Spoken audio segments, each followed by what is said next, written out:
Matapos ang halos 3 buwang renovation, sumailalim ang makasaysayang Rizal Memorial Stadium sa Malate, Maynila sa isang initial test noong Huwebes para masiguradong pasok sa FIFA standard ang naturang football pitch.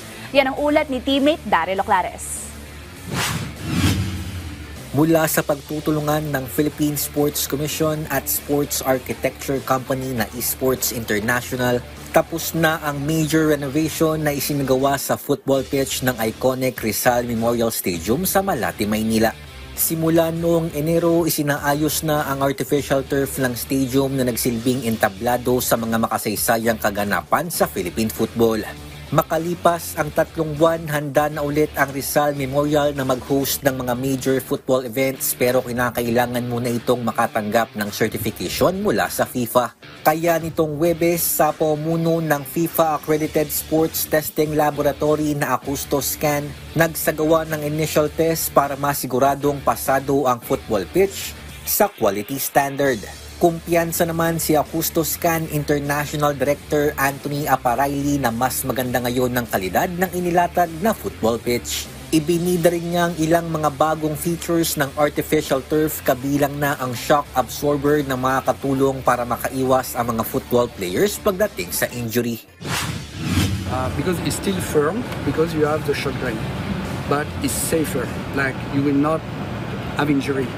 If you fall, you will not break your arm or your legs or whatever.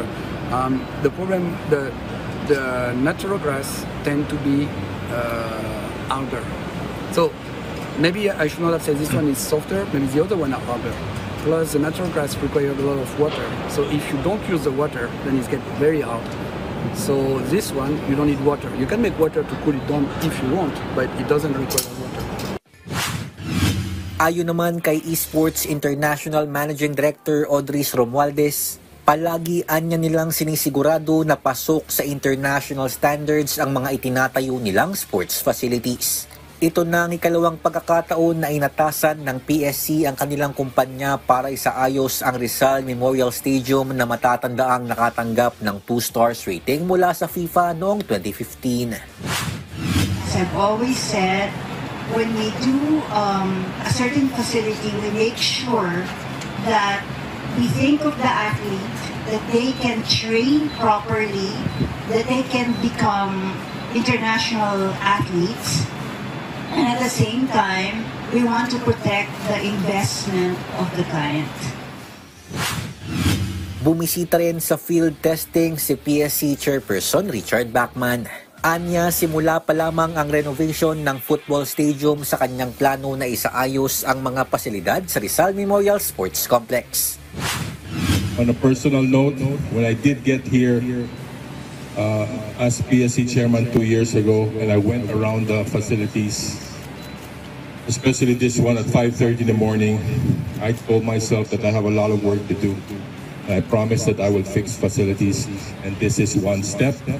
And also, I would like to also thank our partners. If you look at the VIP seats donated by Kaya, so it's a collaboration between the private sector and the government to help us build and fix the Rizal Memorial Stadium for our athletes and all sports.